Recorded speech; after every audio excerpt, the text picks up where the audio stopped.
Tonight on Talking Points, President Trump's national emergency is facing strong pushback. This comes from Democrats in Congress, a lawsuit from California, and 15 other states. And the Vatican held a summit on sex abuse. Find out what was discussed during the four-day meeting and what Pope Francis wants to see changed. And coming up, Theresa May further delays the Brexit vote as EU leaders express concerns over the lack of a deal. All that and more tonight on Talking Points.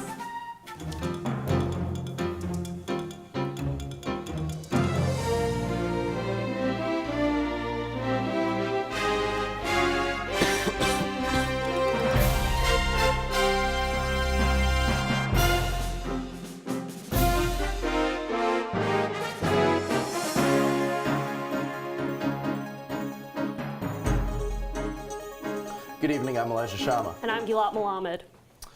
California and 15 other states filed a lawsuit last week against President Trump's national emergency declaration. The states seek to block Trump from diverting government funds to the construction of a border wall. How the states fare in this suit could set a very important precedent on this issue in the future. And the president's declaration isn't just facing challenges in court on Tuesday. The House of Representatives will also vote on a bill to block the national emergency. However, President Trump says that bill won't survive his veto. Will I veto it? 100%. 100%. And I don't think it survives a veto. So, what states are challenging this national emergency, and on what basis are they doing this? So some of the states we're seeing right now challenge, first of all, is California. California kind of led the charge on this one. And New York, New Jersey, Oregon, and a score of other states are going to be joining them in that challenge. And additionally to those states, you're going to be seeing challenges from groups like the ACLU, some of those kind of activist organizations. And of course, the guy leading this charge is California's Attorney General. He made a lot of arguments. He's made statements to the public. He sent out some tweets. So he's kind of the one who's leading the push on this particular issue. And the basis they're going to be challenging on is arguing that this is some kind of an unlawful distribution of funds. It's an unlawful action by the president in the sense that not only is the national emergency, they're going to be able to, in their view, prove that it's actually not a national emergency, but also they're going to argue that the diversion of funds is going to be inappropriate because it's going to get in the way of things like the California National Guard and things of that nature. So that's what the challenge is right now, and that's how it's looking in terms of the arguments they're presenting. All but one of these states suing has a Democratic governor, except for one of them. So do they really have strong legal cases here, or is it more of a political flex?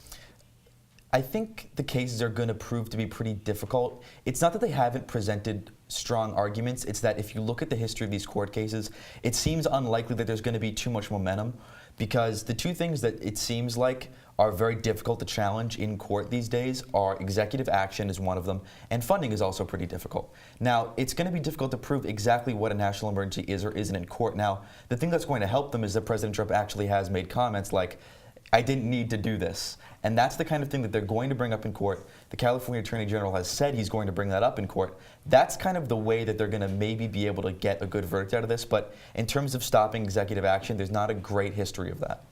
And how could this set a precedent on this issue in the future when we talk about kind of these things? Yeah, sorry. No problem. Something we've been hearing a lot about with regards to this issue is how it's going to happen if there's a Democrat president. So the next time there's a Democrat president, are they going to be able to declare a national emergency on something like gun control and pass a bill on that or divert funding on that?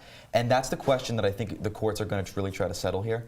Because if they make a step in defining what constitutes a national emergency or some threshold you have to set, that's going to matter a lot for the next president, especially if it's a different party. That's an issue we're seeing with this national emergency now. Looking ahead to tomorrow, the House is voting on a bill to try and stop this. Tell us a little bit about that bill and the chance it has of passing. The bill is basically just a measure to try to block this national emergency and make it law that there will be no national emergency, and that would stop the diverting of those funds. And it looks like it really has little to no chance of that. I mean, we heard it from the president. It has to get the votes to pass the Senate to become law. Republicans have a majority in the Senate. They're going to need, more than a handful of defections if they're going to pass that through the Senate. And then it would take a veto, and then when he does veto it, it would take 60 votes to break that veto. So this bill seems like it's going to be pretty much dead in the water as kind of the Democrats in the House flexing their muscles a little bit and saying like, hey, we can push back, we can pass our own bills, but in terms of becoming law, the chances are slim to none. Definitely a standoff with historical implications.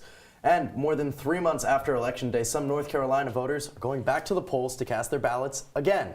Election officials in North Carolina unanimously ruled that Mark Harris's November win was illegitimate and a new election is required to fill the congressional seat. Here to break down the North Carolina election chaos is Talking Points analyst Anthony Dabbundo. When the time came to certify Republican Mark Harris's slim 905-vote win over Dan McCready in November, all 9 North Carolina officials refused to do so. And as more information trickled in about the election process in North Carolina's 9th congressional district, Harris and his campaign appeared more and more shady. For example, Harris won 61% of the absentee ballots in a county that's just 19% Republican, a remarkable margin. And then the reports and the affidavits came flying in. Voters claiming that a man named McCrae Dowless went around posing as an election official to harvest and destroy Democratic votes. 40% of requested absentees weren't even returned in Bladen County, which is an unusually high percentage. Now, in last week's hearings, it was revealed that Dowless has been a campaign assistant for years for multiple different candidates. Harris's son testified that the father knew all about Dowless's shady past when he brought him onto his staff in 2017. Now, Dowless was asked to testify at the hearings, but he wasn't required, and he didn't appear in the 4-day hearing. But afterwards, election officials unanimously decided to void the November election and host a new one.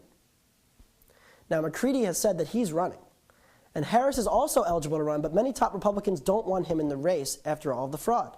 Robert Pittenger, who Harris controversially beat in the primary, with also ballot controversy surrounding it, may enter the race and wants to be the Republican nominee. Back to you guys. Thank you, Anthony. Certainly an interesting race to watch. Robert Mueller's investigation into Russian meddling could be coming to an end. Find out what this means for the sentencing of former Trump associate Paul Manafort. Stay with us.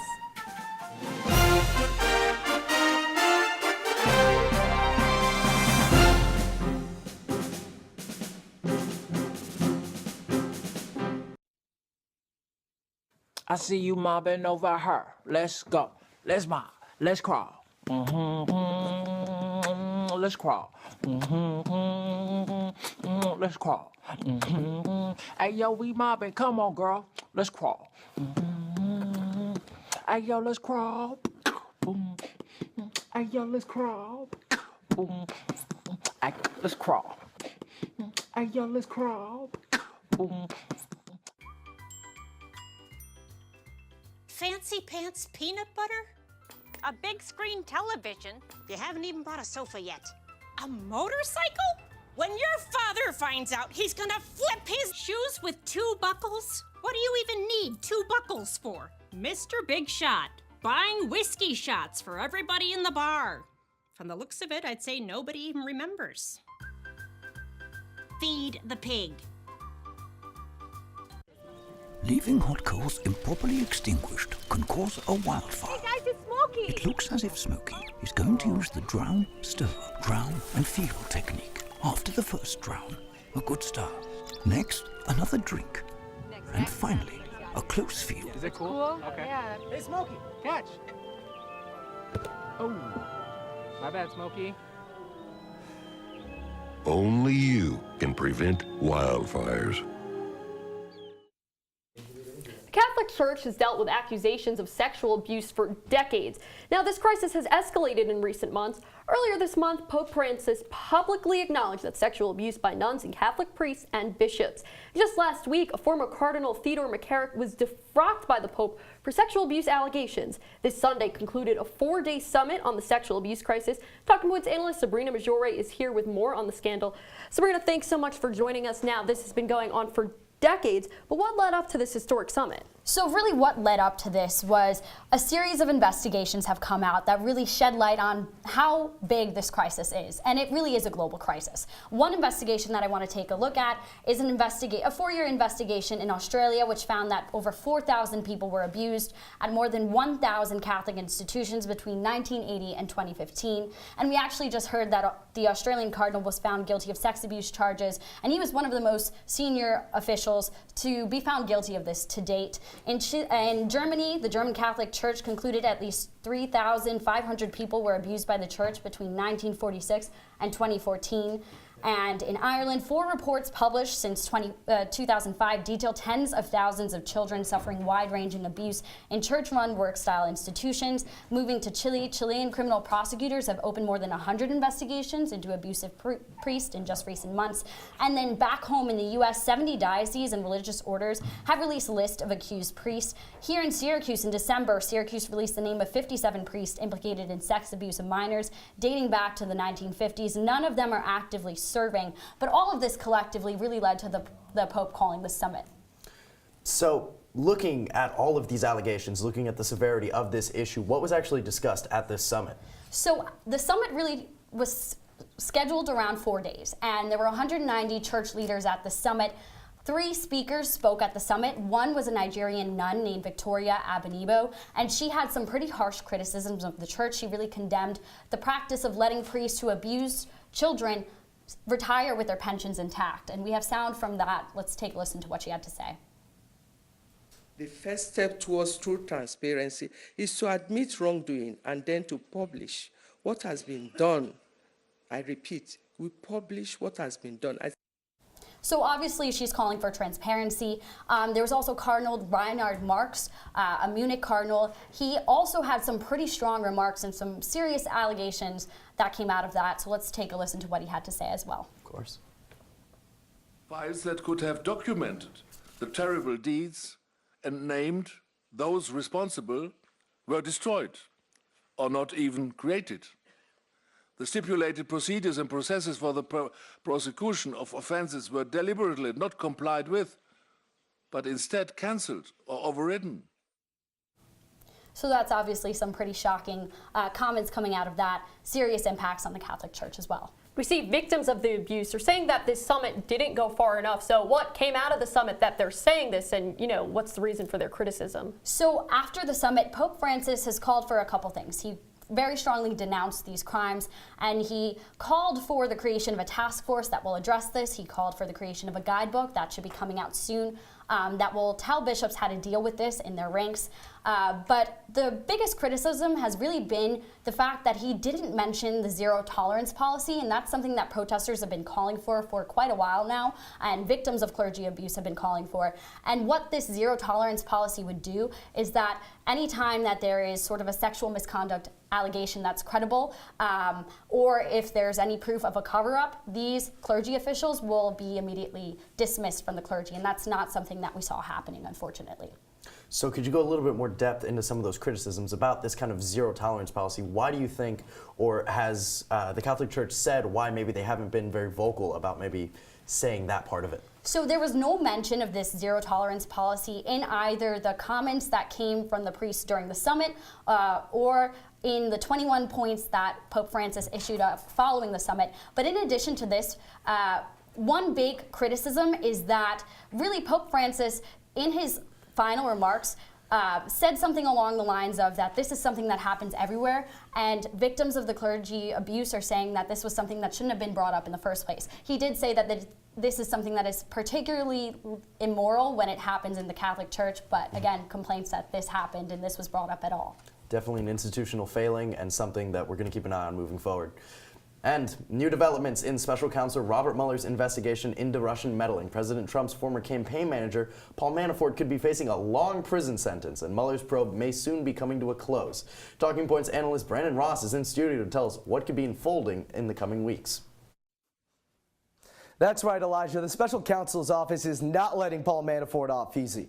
In a sentencing memo made public Friday, Mueller tore into Manafort for, quote, repeatedly and knowingly breaking the law. The special counsel says Manafort lied to, and get ready because this list is very long, tax preparers, bookkeepers, banks, the Treasury Department, the Department of Justice National Security Division, the FBI, the Special Counsel's Office, the grand jury, his own legal counsel, members of Congress, and members of the executive branch. It's no wonder why Manafort could face at least 19 years in prison on federal charges, with a chance for 10 more from D.C. prosecutors. Oh, let's be sure not to forget that New York State prosecutors have a laundry list of charges prepared to go if Manafort gets pardoned by President Trump. But the bigger news is that signs are pointing to the special counsel's nearly 2-year-long investigation coming close to its conclusion. There's nothing definitive, but Manafort and Michael Flynn's cases are nearing the sentencing stage, and some of Mueller's top prosecutors have left the special counsel's office to return to their other jobs.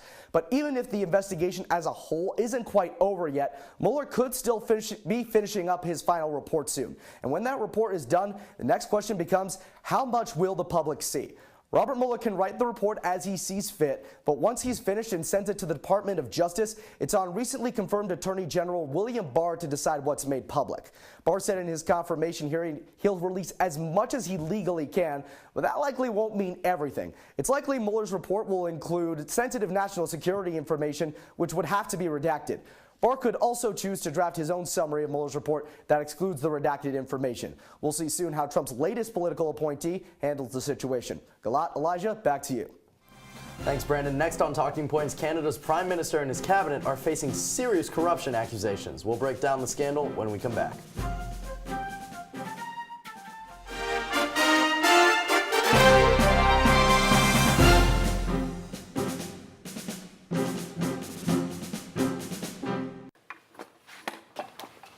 Did you hear about the pony with a sore throat? He was a little horse. Can I tell you a cat joke? Just kidding. Why couldn't the Wait. Why was the basketball court all wet? Why? Because the players kept dribbling all over it. Where did cats go on vacation? New York.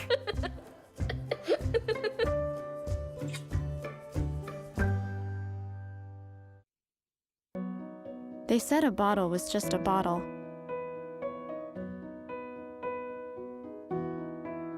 That no one would ever notice me.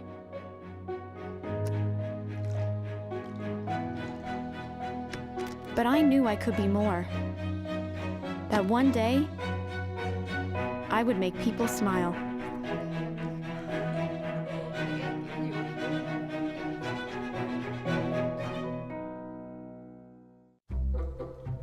They call me Maxie, but I prefer tripod.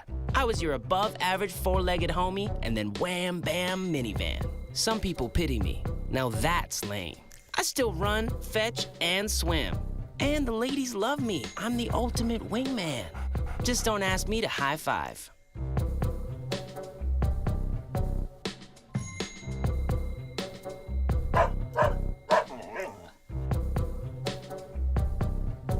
Welcome back to Talking Points. Moving north now to Canada, as the cabinet of Prime Minister Justin Trudeau endures what many see as its biggest controversy yet. Top members of the Trudeau cabinet are being accused of stopping an ethics investigation into Canadian engineering company SNC-Lavalin. High-profile Trudeau advisor Gerald Butts resigned last week, and now the former Attorney General of the country is set to deliver a testimony to the Canadian Parliament. Joining us to break down just what happened is Talking Points analyst Jack Watson.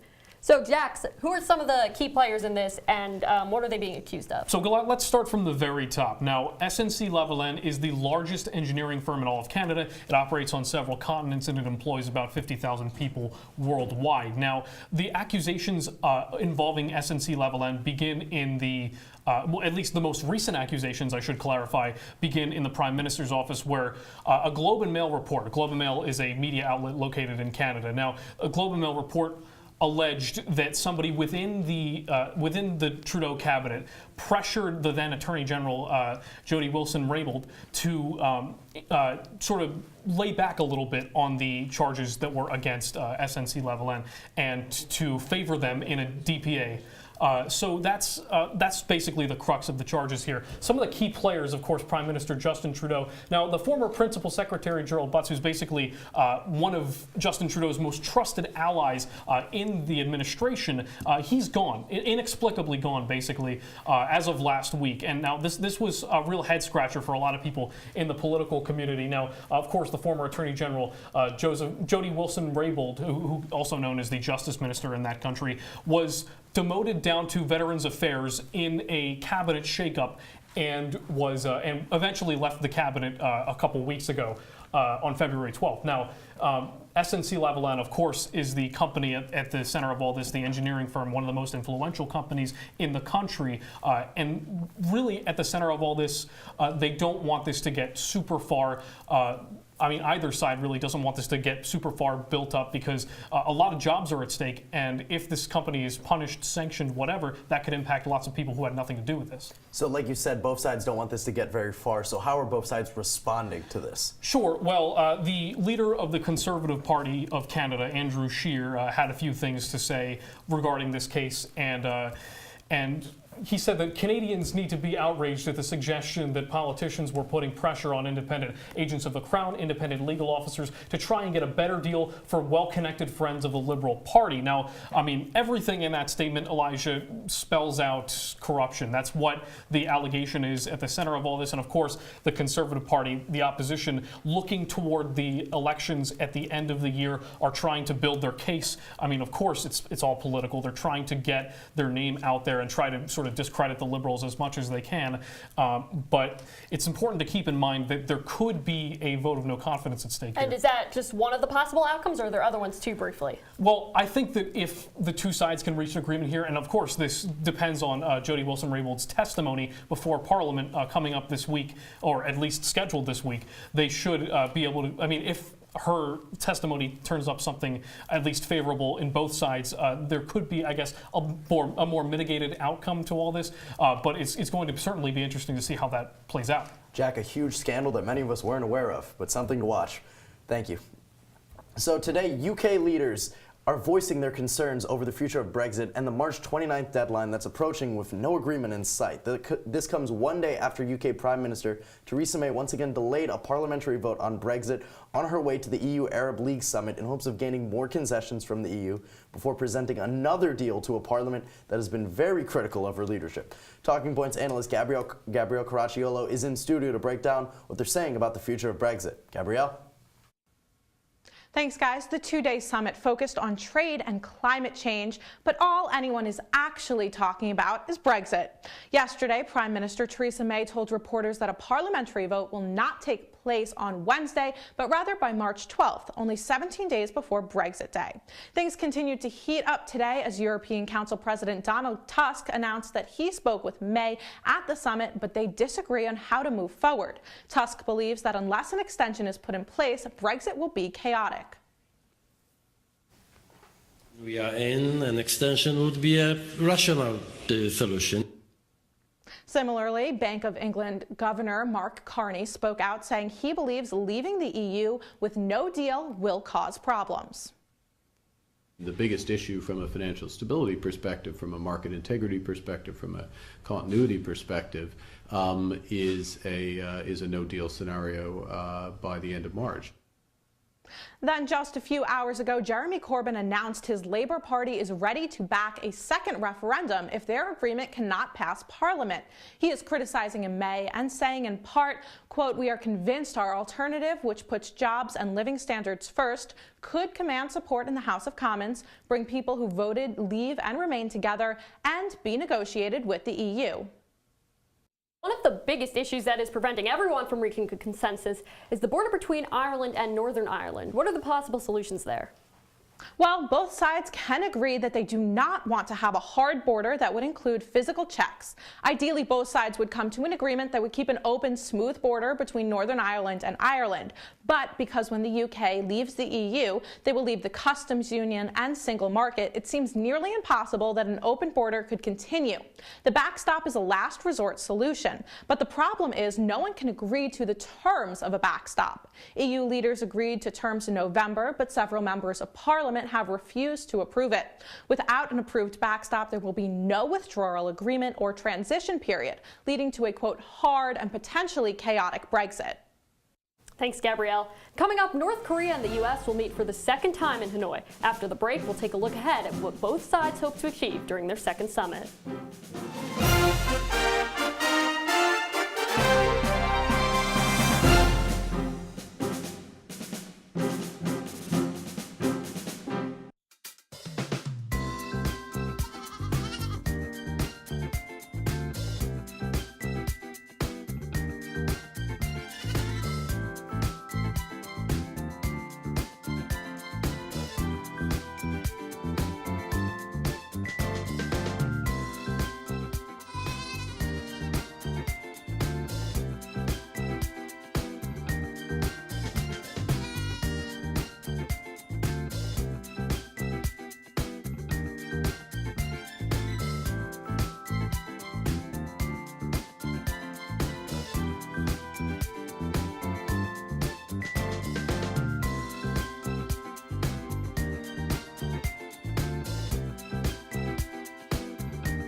Everybody has a dream.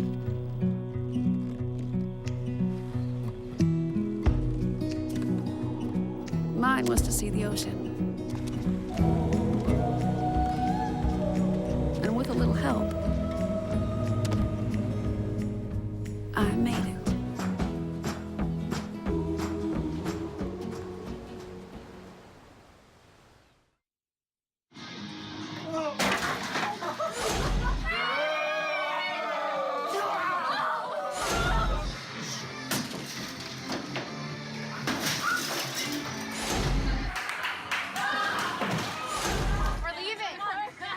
Most party fouls are pretty dumb. But if you decide to drink and drive underage, you could lose your license and your freedom. Underage drinking and driving. The ultimate party foul.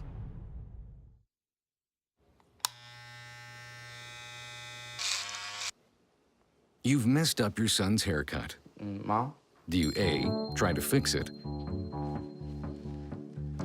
Like it never happened. B, work with what you got? Or C, show solidarity? Thank you, baby. As a parent, there are no perfect answers.